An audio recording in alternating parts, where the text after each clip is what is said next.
अस्सलाम वालेकुम रहमतुल्लाहि व बरकातहू। मरगूब एकेडमी क्लासेस में आपका स्वागत है।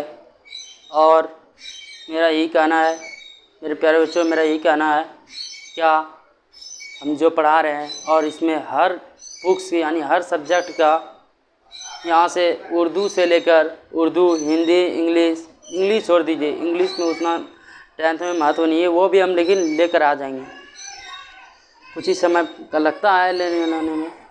तो अब कहना मेरा हम यही कहना चाहते हैं, क्या उर्दू, हिंदी, मैथ, साइंस और सोशल साइंस और क्या है,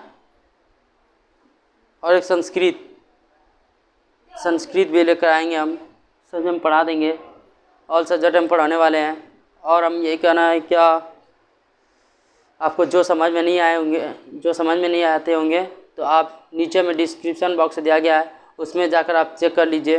जो हम पढ़ा रहे हैं हर लाइन का हम लिख दिए, उसमें क्या क्या पढ़ा रहे हैं, कौन सा चैप्टर का और कौन सा चैप्टर का नाम क्या है, और सवाल कितना दिए हैं वो सब हम पढ़ा दिए हैं, वो सब हम लिख दिए हैं। चलते हैं अब सवाल की ओर हम चर्चा करेंगे। तो सवाल लेकर हम आए हैं। क्या सवाल जो है मेरा ज़्यादा कुछ नहीं है, सवाल मेरा ये है। अब पहले हम यहाँ देख लेते हैं कौन सी क्लास का कवायद है। क्लास 10th का नाम क्या है, बुक से कवायद है। तो अब चलते हैं, सवाल मेरा क्या है, हरूफ फुकानी किसे कहते हैं। क्या हरूफ फुकानी किसे कहते हैं? तो जवाब हम कुछ इस तरह देंगे, वह हरूफ है जिनके ऊपर नुक्ते होते हैं। क्या वह हरूफ है जिनके ऊपर नुक्ते हो, उसे हम क्या कहते हैं मेरे प्यारे बच्चों, हरूफ फुकानी कहते हैं। और जैसे में ता, सा, गैन वगैरह, क्या ता, सा, गैन वगैरह, ये हो गया।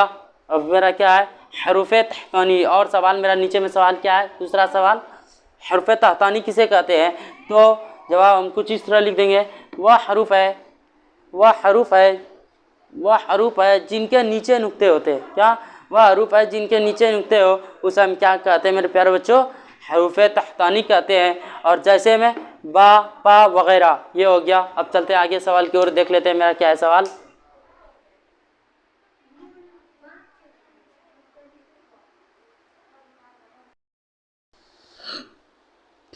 चलते हैं गाइस अब अगली सवाल की ओर।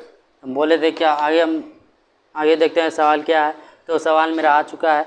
तो क्या मेरा सवाल क्या आया है, हरूफ इल्लत किसे कहते हैं। क्या हरूफ इल्लत किसे कहते हैं?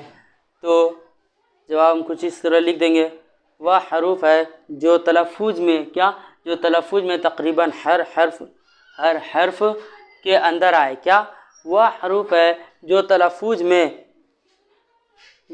में तकरीबन हर हर्फ के अंदर आए, उसे हम क्या कहते हैं, हर्फ इल्लत कहते हैं। तो जैसे में क्या लिखेंगे, अलिफ वाव या, क्या लिखेंगे, अलिफ वाव या। तो अब स्टार बनाकर आप नीचे में स्टार बनाकर कुछ इस तरह लिख देंगे। हर्फ इल्लत कितने होते हैं, 3 होते हैं। तो क्या क्या होता है, अलिफ वाव या, क्या होता है, अलिफ वाव या। तो सवाल यहाँ इस तीनों का सवाल बनेगा। तो हम बनाते हैं, पहला सवाल क्या है, अलिफ की। अब दूसरा सवाल देख लेते हैं, क्या है, अलिफ की कितने किस्में होती है। अलिफ की 2 किस्में होती है। पहला है अलिफ ममदूदा, दूसरा है अलिफ मकसूरा। चलते हैं इस दोनों के ऊपर हम चर्चा करते हैं। अब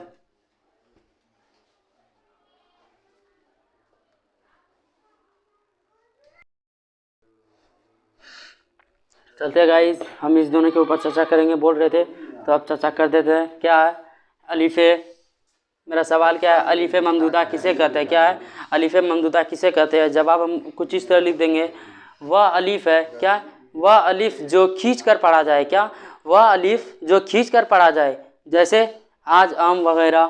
क्या है, ये हो गया। और मेरा सवाल क्या है, दूसरा सवाल क्या है, नीचे में दिया गया है मेरा सवाल, अलिफ मकसूरा। क्या है, अलिफ मकसूरा, क्या है, अलिफ मकसूरा किसे कहते हैं? जवाब हम कुछ इस तरह लिख देंगे, वह अलिफ जो खींच कर नहीं पढ़ा जाए। क्या वह अलिफ जो खींच कर नहीं पढ़ा जाए, उसे अलिफ मकसूरा कहते हैं। जैसे अनार, एक अंगूर वगैरह। ये हो गया है, यहाँ तक हो गया है। इसके आगे जो होगा, करा देंगे।